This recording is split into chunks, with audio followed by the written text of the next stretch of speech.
Welcome to Entrepreneurs, the Playbook. I have Scott O'Neill, CEO of Harris Blitzer Sports Entertainment. But more importantly, I want to talk about Be Where Your Feet Are, his new book coming out June 1st. And I am so excited, Scott, because believe it or not, my life's mission is parallel to, I think, the inspiration behind your book, Be Where Your Feet Are. My mission is to empower over 1 billion people on earth to be happy, to create a collective consciousness of happiness. I think sometimes we look past the purpose of our thoughts, meaning the purpose of our being, the purpose of our thoughts is to be happy. And your book, Be Where Your Feet Are, having 7 principles to keep you present, grounded, and thriving, is exactly the type of book that allows me to scale, and Sadhguru, by the way, to over 1 billion people to be happy on earth. What was that inspiration for the book for you?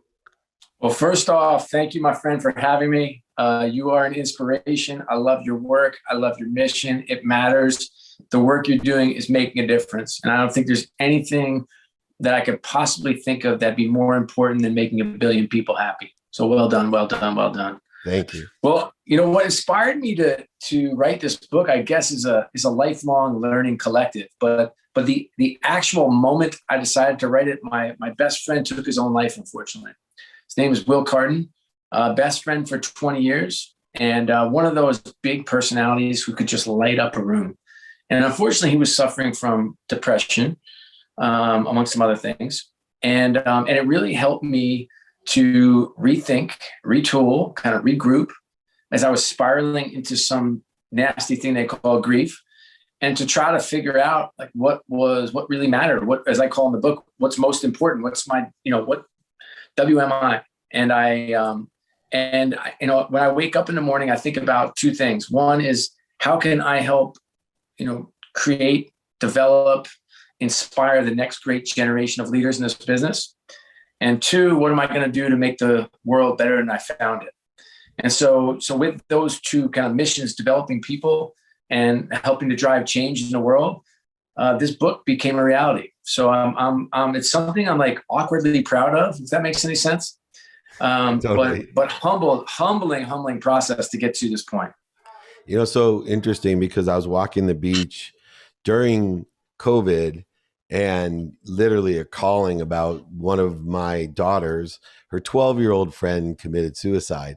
And I just couldn't fathom, like, I understand, your friend of 20 some years, like older people, and there's addictions and depression. But you look at this innocent 12-year-old mind and you wonder what's happening to the human race, that we're questioning our own existence to a point that we're willing to take our own lives. And, as you explain that to me, I'm thinking about, what is it, do you think, pre-COVID, COVID, and will be post-COVID, that allows us to give up to that degree? What lesson has you learned through writing the book that gave you some of the processed, enlightenment of, hey, this is how we can help address this issue? Sure. Deep time, deep question. I can tell you that mental health is going to be the next great pandemic, if you will, I think over the next decade. And so what we've been experimenting with at work and at home are 5 things, quite frankly. The first 3 are really simple. It's do something for your mind, something for your body, and something for your soul every day.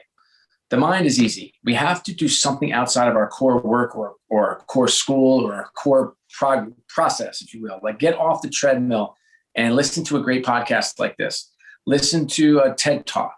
Read an article. Read a book. Just stretch your mind.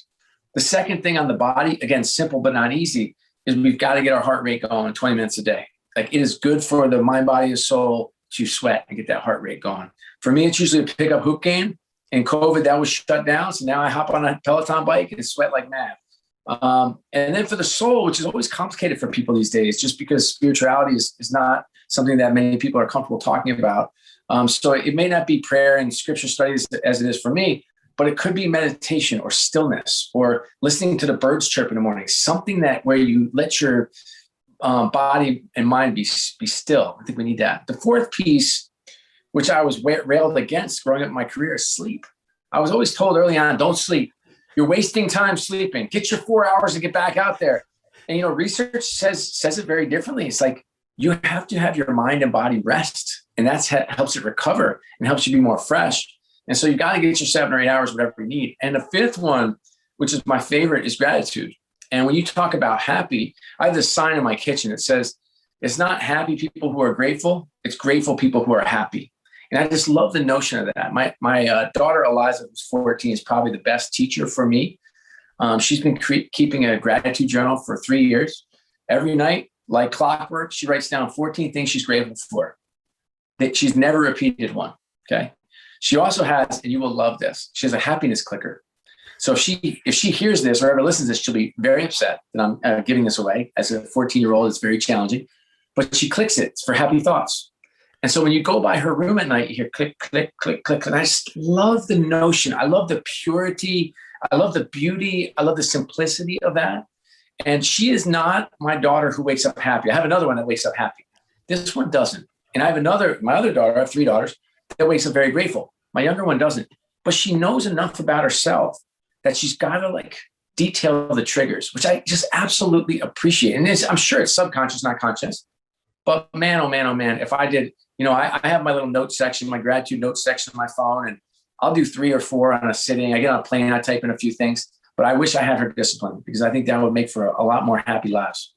Absolutely. And we both share having 3 daughters and all of them different, I'm sure. But it's interesting because apples don't fall far from the tree, and gratitude can be quantum. So I'm, someone who was born happy, regardless of the circumstances I was born into. I just see things. I always call myself the toptimist, the top of the optimist. And that was a huge superpower to be born with.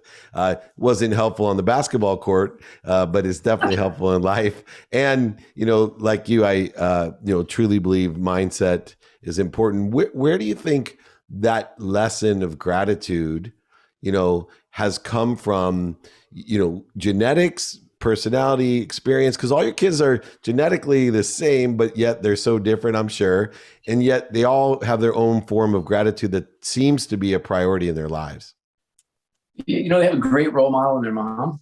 My wife of 25 years, Lisa, is someone who expresses gratitude very publicly and privately, and seems to have the promptings at the right time to reach out to those, which I think is a gift. So I think a little bit of that is genetics from their mom. I'm an optimist as well. And painfully a toptimist as well. So I wake up very much, hopeful. I am definitely, the older I get, the more grateful I am of the blessings I have in my life. I find that the older an experience has given me is to appreciate the simpler things in life, which I didn't have as much appreciation for when I was younger. But yeah, I think it's a combination of shared experience, DNA, and reading, learning, thinking, and will. Just wait till you win your next championship. You'll really know what gratitude is. I know that. Let me tell you about that. I do want to weigh in on that. Like I had this notion that one thing I don't do great, I haven't been great at in my life is celebrating those peaks or the wins. When I hit a peak or a summit, I run towards the next mountain to climb. And I'm consciously trying to, because I know that's not how everybody sees the world or experiences the world. So I'm trying to do a much better job of celebrating for the others while I run off to the next peak. I like the journey, like my happiness, my learnings, my joy come in the process more than the destination. And that to me is like, that is the joy. Like in this business, especially in the sports business where you're fighting a fight. You have media and players and fans and your family and, the board, and you've got your employees and you've got all these different constituents. And I find that joy in the hills, find them when you fall, find them when you trip, find them in the gullies, find them when you're down, find that, I don't know. It's just that learnings are all happening on that journey. You get up to that peak and you look around, view's great. Let's go. I don't know. I think that's the way to go. So interesting too, is you are a celebrity in your own right, as a key sports executive. A lot of people know who you are, your books, your content, et cetera, but you're more a celebrity, a celebrant than a celebrity, which is a lesson as, I started to build my own brand that my mom reminded me of, to be a celebrant not a celebrity. And Love that. it's so important. And that's what you identify with. I do want to touch on the sleep, because I was literally my theme song through law school and afterwards as an executive is there's enough time to sleep when I'm dead. That's how much I hated sleep. But because we're the same age, like that's how we grew up. It was like, let's go, get out there, charge out there. And I guess when you're younger, you don't do much and you have the energy. But I will tell you, like every bit of research I have read is like, you need to sleep. It's almost like, I have friends at work and they think used to think it's a badge of honor not to take vacation. I'm like, that's not a badge of honor. We need it because we need to retool. We need to read. We need to think. We need to clear our heads. We need to stare out and listen to the waves of the ocean just so we can get some creative thoughts. It's like, I think you're a better exec when you sleep. I think you're a better exec when you vacation, because otherwise, like where's the creativity coming from? Like, where are the new thoughts, the new ideas? Where does that get generated? I think that gets generated when you let yourself generate. Yeah, the biggest paradigm shifts in my life is one, to vacation every day, to spend a minimum amount of time. I'll jump in my wife's 55 Ford Thunderbird just for a half an hour in the middle of the day, just to take a vacation during the day. And then two, I actually shifted the paradigm of time. I believe in sleep so much that my day starts at 9 p.m. I have an unwinding routine. So at my highest frequency, I start my day at 9 p.m., putting my body, my mind, and my soul in the best position to recover and utilize the creativity, the curiosity, the connection that exists subconsciously and unconsciously without my ego, all the stress and ego of the day. So unwinding routine, right? No caffeine, no alcohol, no drugs, no stress, no negative energy, and allowing myself. And it has changed my life from a person who literally thought there'd be enough time to sleep when I was dead. I now get somewhere between 6 and 8 hours. But when I wake up, I plateau and grow. There's no myth of Sisyphus. One of the one of the things that you talk about in the book is isolation. I think more than ever, not only with the digital economy, the remote working, COVID itself, we have this enormous challenge of isolation, and we're connected beings. We feed off of one another. And you talk about isolation is kryptonite. How are we going to reconnect, recalibrate each other, reunify? And this is with races, religions, obviously politics. We've got this great isolation and separation. We all need to come back together. How are we going to do that? And what do you talk about in your book as far as being kryptonite? Sure. Great point. I do want to come back to your ego point too, because I want to hear what your perspective is, because I love your little rant soliloquy there. It was brilliant. I'm supposed to be interviewing you. I'm sorry. I just stole my own platform. Brilliant. So I guess I need people to generate energy. So I'm that's the definition of an extrovert, right? People give me energy. And I think it was very difficult for a lot of people as we walked into our grocery store masked and got in and out as quickly as possible. You could only see people's eyes. You didn't recognize familiar faces. And if you did, all you wanted to do was get out to your car. I feel like there were some really special connections in our house with my daughters and having family. I hadn't had family dinner in 25 years. And yet we sat down and we talked about real issues. We talked about politics and social issues and things that I don't think we would have had that gift. We had fun. I have 3 daughters. So we had dress up days and all that kind of, dress in your favorite color, bring your stuffed animal to dinner. We had all that kind of fun connection stuff to try to create some of what was missing. But I can tell you that I've never more believed in the power and influence of what we do for a living in sports, sports and music, because that is the community builder we've been missing. That is the come scream and shout and dance and high five and hug a perfect stranger and let your hair down. Let's just go, let's boo, let's cheer, let's get after it. And that community is what we need. And that's why I was so excited to go from, the Orlando bubble with the NBA, where I went to a game and I was the only fan. Can you imagine being the only fan at an NBA game ever? And then I come back to a game last night and we had 25% of the fans in, and by playoffs we'll have 50%, and hopefully second round we have 90%. And now you start thinking, okay, now we have a community. And when that team wins, you can light up a market. But I think, we need more opportunities, whether it be sports or otherwise, to bring people together. Like we are the human race, if you will. And that's the greatest race in the world. And I hope that we come together, in our little towns, our city, our bigger cities, our states in this country, because we're so much stronger together. You know, I once heard Joe Biden give this talk before he was president. And he was talking about the power of this country. And it literally made the hair stand on the back of my neck. He said, when you were growing up, you know, you get this big fire and brimstone speech. They said the Japanese were going to take over. He's like, how are they doing now? And they said, and now they're telling us the Chinese, and then it was the Russians, and now it's the Chinese. And he said, and he talked about the power of this country and the DNA and where our ancestors came from and how they had to be different and special. And now, because we've married across bounds, if you will, it's given us the strongest DNA in the world. And I thought, man, what a wonderful thought and statement. And I think, like, I don't know, I just want to define us differently as a people, as a United States of America people. And I'm proud of this country. And I know we have a long way to go. And I know we have issues and problems. And I'm not naive to them. But I wouldn't want to live anywhere else in the world. If I did, I'd gone a long time ago. And so I love the struggle. I love that we're trying to figure it out. I love that we're willing to fight and march and debate and discuss. And there are some things that I think are disgusting. But I think that from our end, like the more we can kind of keep our eye on the prize and be grateful for the freedoms that we have here and the opportunities we have and the opportunity my grandfather had and my great grandfather on the other side had, coming here with not a nickel in their pockets, you know, and trying to make a better life for themselves and their families. I love that. I love that. I love the notion of the opportunities we've been given. And I hope we don't lose that. I don't think we will, especially if we're reading books like Be Where Your Feet Are. Question, if your friend was still alive today and you had written this book beforehand, I don't know why I get so emotional. What would you tell him when you handed him the book?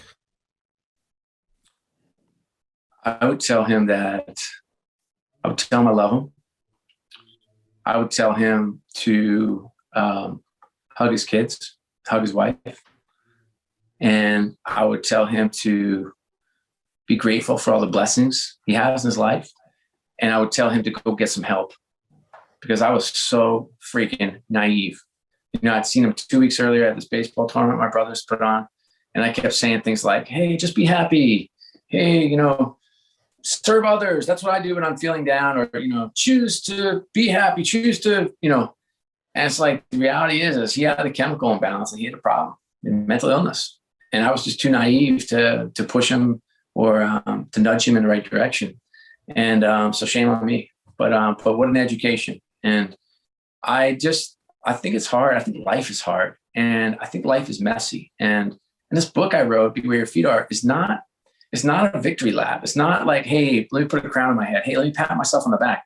This book is about the times that I fell down and made mistakes and tripped and fell and cried and failed.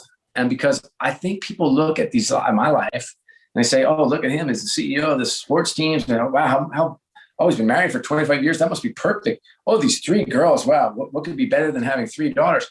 And I'll tell you, like, I love my life. And I wouldn't want to trade mine with anybody's in the world, but it is littered with mistakes and problems and fails and being fired and running a company into a ground and having miscarriages and having your best friend kill himself. And all these things are like, but it's life. It's not, and I'm not unique. We all have it. We get like so snowed by Instagram life. And I love seeing your kids and your family and your kid get into Yale. Good for you. And your daughter's singing star in the school play. Good for you. I actually want to see it. I appreciate that. I love getting to look into people's lives. And I love the photos and the videos. But we can't think that means everything is perfect, because it isn't. And it has to be okay. It just has to be okay that life is what it is. And it doesn't mean we don't try to be happier and we don't make better decisions and we don't learn from when we fail and fall, because that's the beauty of life. That's the beauty of the journey. But it does mean that we can't look at an Instagram post and see that your friends are at a party and you didn't get invited and think the world's going to come to an end. Yeah. Because it's not. No, it's not. And pain is an indicator, not a stop sign. right? We have to teach people. It's just an indicator you have something to learn, a better place to be, a better position to be in. And we have to keep, empowering our children to go ahead and make sure that they feel that pain, that they make the mistakes, that they're not afraid, that they're not going to be perfect, that their vulnerability becomes their invulnerability. And, that's what I at least personally try to do with the content that I have, is to be as vulnerable as possible to help people understand, look, I've been married 23 years.